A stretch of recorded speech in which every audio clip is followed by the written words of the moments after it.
بدأنا ببرنامج هداية. أول شيء الصلاة. صلي هنا في هذا الموسك. السلام عليكم ورحمة الله وبركاته، حياكم الله. نحن هنا في هذا المتحف، متحف ماسك. شو اسم المتحف أخي علي؟ قصر المسمك. المسمك. هذا قصر المسمك قديم جدا. من أي سنة تاريخه؟ في بداية الدولة السعودية الثانية. ناخذ المعلومات كلها. نعم، هذا الباب قلت لي باب الأصلي الموجود. الباب الأساسي في المعركة اللي تمت في 1902 لاسترداد المصمك وبداية الدولة السعودية الثالثة للمملكة العربية السعودية. نعم. رمي رمح على الباب وما زال رأس الرمح موجود. هذا الرمح، رأس الرمح هنا. نعم.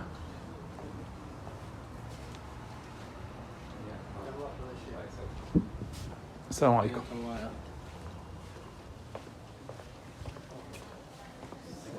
السلام عليكم ورحمة الله وبركاته. المصمك من الكلمة العربية سميك من سماكة الجدران. نعم. القاعة الأولى تتكلم عن الدولة السعودية الأولى والثانية والثالثة. نعم.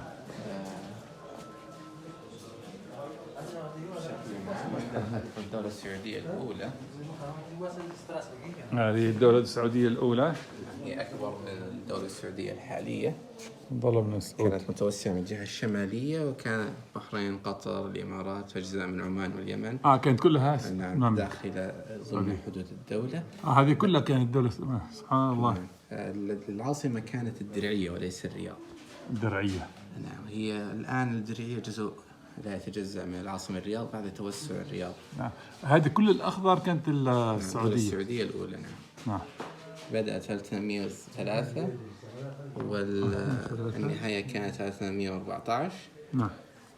سبب نهاية الدولة السعودية الأولى معركة مع الدولة العثمانية.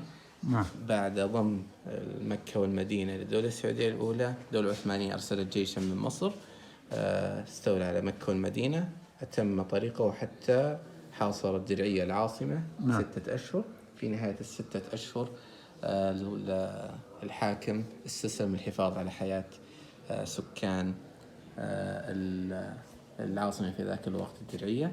تم تدمير الدرعية بشكل كامل، لذلك تم انتقال العاصمة من الدرعية إلى الرياض. الدولة السعودية الثانية 1843. نعم. كانت كمساحة أقل من الدولة السعودية الأولى. الجهة الغربية كانت تحت الحكم العثماني. نعم. مكة والمدينة. وانتهت في 1865. السبب الانتهاء الأساسي كان مشاكل داخلية، وأيضا معارك تمت مع أحد الحكام الجهة الشمالية اسمه بن رشيد. بنهاية المعركة انتهت الدولة السعودية بأحد المعارك انتهت بخسارة حاكم الدولة السعودية الثانية، وانتهت بالخسارة هذه الدولة السعودية الثانية. الإمام عبد الرحمن انتقل مع عائلته للكويت. وعندما ابن الملك عبد العزيز والد الملك سلمان تم من عمر 26 سنة. نعم. استأذن من والده وجاء بجيش قوامه 63 رجل إلى العاصمة الرياض، واستطاع مع رجاله الاستيلاء على القلعة وبدأوا في الدولة السعودية. المملكة كانت 30 سنة، فتم توحيد المملكة في 26 سبتمبر 1932. هذه المملكة العربية السعودية كما هي في الوقت الحالي. هذه الثالثة هي المملكة العربية السعودية. احنا نلتحق الآن بالمجموعة.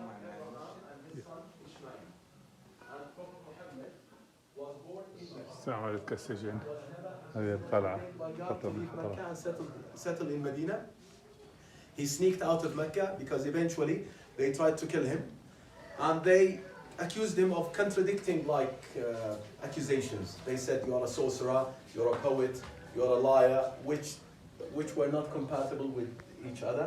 So in Medina he was welcome. The first thing that he did in Medina was to build the Holy Mosque of Medina. He lived in Medina 10 years. Before his death, he went back to Mecca to do Hajj, to do pilgrimage, and he also conquered Mecca, and he forgave all the people that persecuted him. He died at the age of 63, and Quran was revealed over the period of 23 years. This is one of the things that made Quran miraculous. If I tell you a 5-minute story, I'm unlettered, I cannot read, I cannot write. 2 weeks later, I cannot say the same exact story, but Prophet Muhammad told stories unlettered, he himself was unlettered, and complicated and very detailed stories of previous messengers over the period of 23 years without making a single mistake or without having a contradiction in Quran. He died at 63 and his tomb is right next to the mosque of Medina. Billions of people face Mecca 5 times a day to offer prayers, and millions of people come to Mecca in month number 12 to do Hajj pilgrimage. And praying in the holy mosque of Mecca is 100,000 blessings. Praying in Medina is 1,000 blessings. Praying in Jerusalem is 500 blessings. Praying in a regular mosque is 27 blessings. Praying individually is 1 blessing. That's why believers are keen to pray in a mosque with a congregation, because the bigger the congregation is, the more blessings a person accumulates. The next section is going to be a film that's a remake of the region of Riyadh. From the fort 1 hour after dawn. Abdulaziz and his men settled down and waited.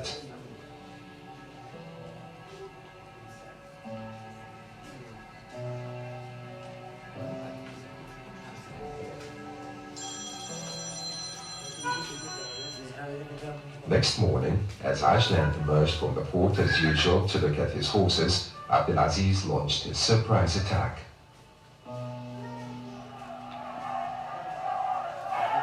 On seeing them, Ajlan ordered his men to return to the fort. Abdulaziz rushed forward to attack the governor. Prince Fahd ibn Jalawi threw his spear, which just missed and stuck in the door. As Ajlan drew his sword, Abdulaziz parried with his rifle. They struggled fiercely until Ajlan was finally pulled back through the gate of the masmak. But Ibn Jalawi and Abdulaziz managed to force the small gate and enter the fort, enabling the main gate to be opened to let in the rest of the men.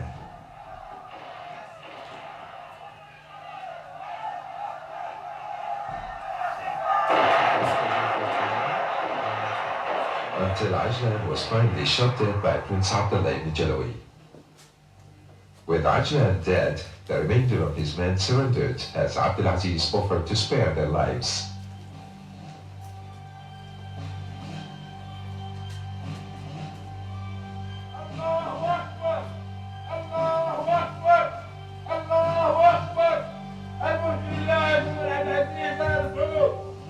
Thus, Abdulaziz was proclaimed Emir of Riyadh. We're talking about a tribe. There are 72 tribes here in Saudi Arabia.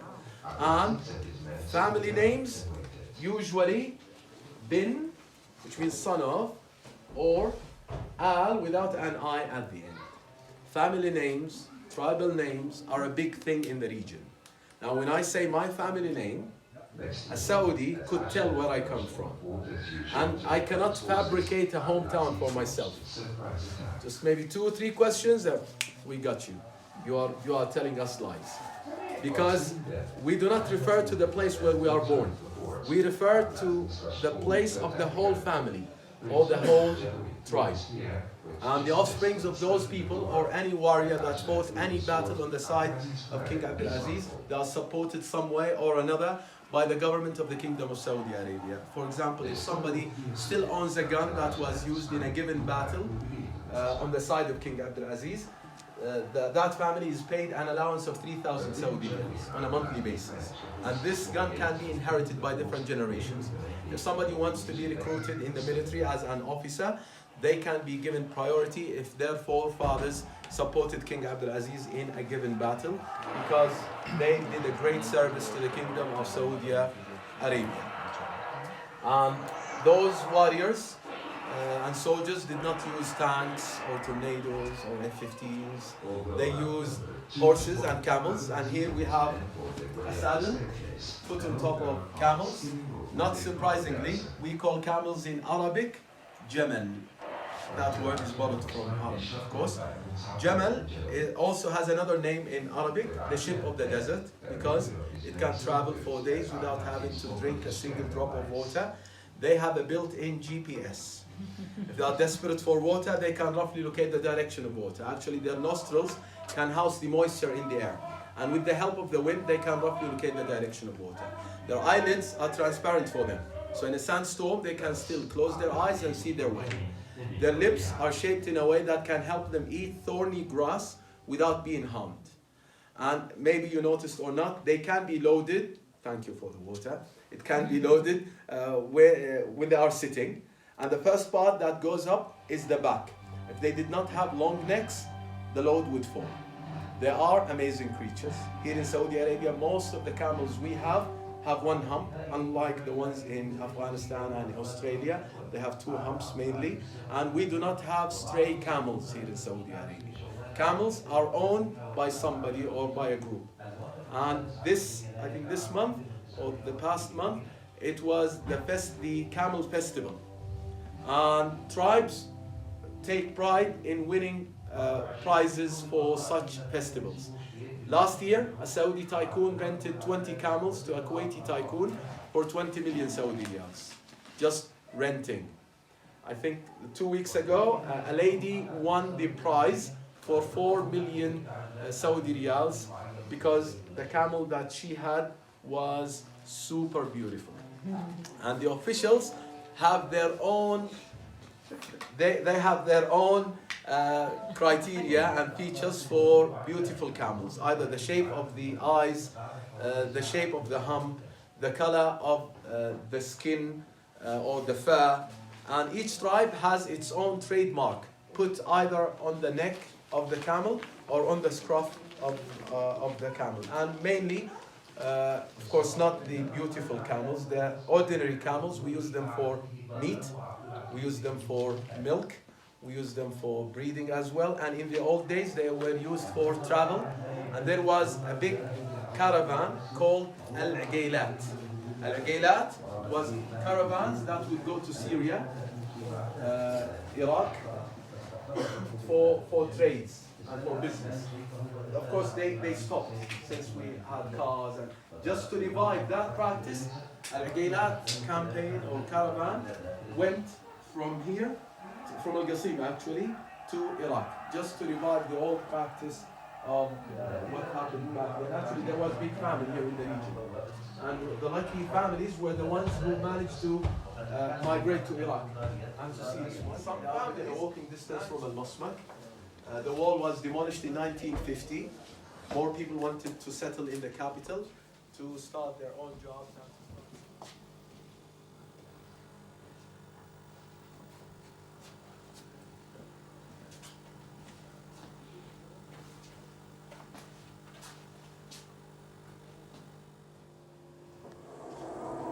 Number 4 and number 8 is the same person. That's the current king of the Kingdom of Saudi Arabia. He had 2 terms being governor of Riyadh. The first term was from 54 to 60.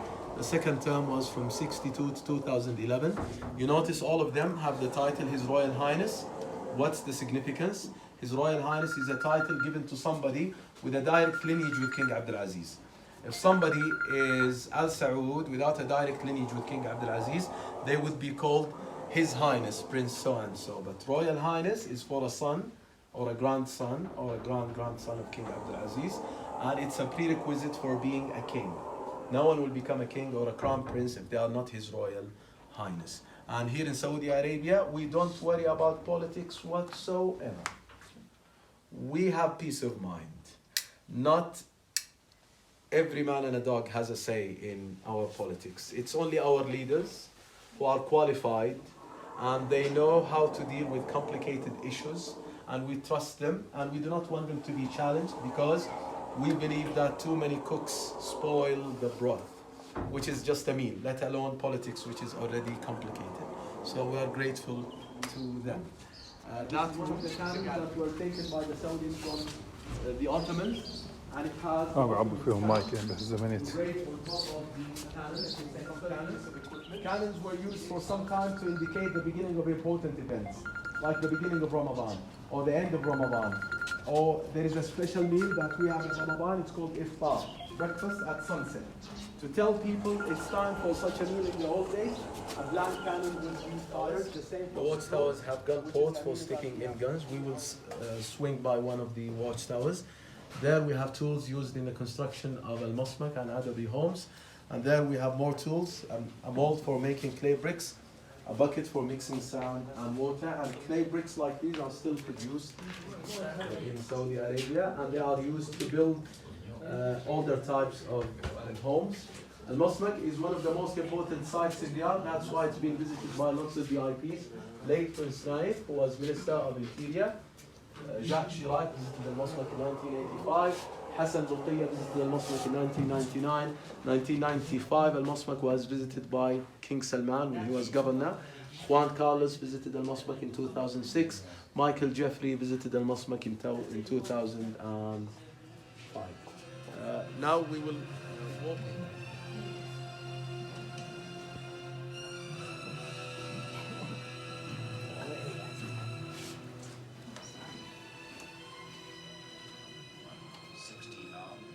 Set out in secret across the desert.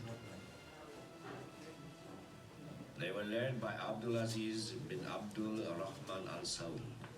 His aim was to capture Riyadh and unify the country. It was, he felt, his destiny. He was 26 years old. 10 years before, Abdulaziz and his family had left Riyadh and gone into exile. Now his target was the Rashidi governor Ajlan's headquarters, the Mazmak fort in the middle of Riyadh.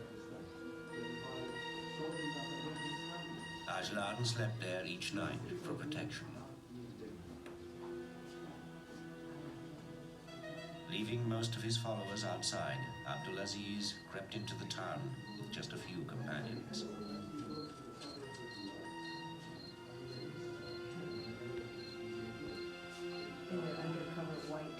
This was his second attempt to take the fort. 6 months before, he had besieged it for 4 months.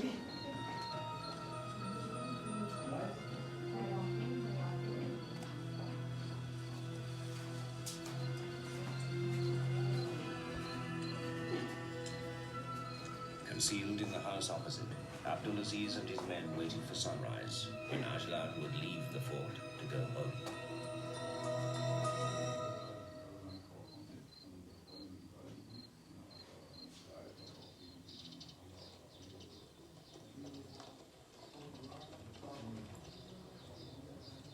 At last, Ajlan's horses were brought out.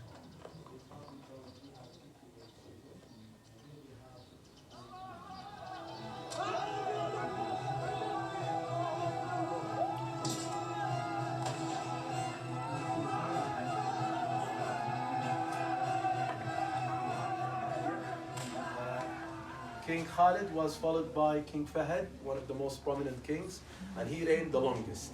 He reigned from 1982 to 2005, and he changed the title from His Majesty, King so-and-so, to the custodian of the 2 holy mosques, King Fahd ibn Abdulaziz. Then it remained the title for all the kings that came after him. King Fahd was succeeded by his younger brother, King Abdullah, whose photograph is not here.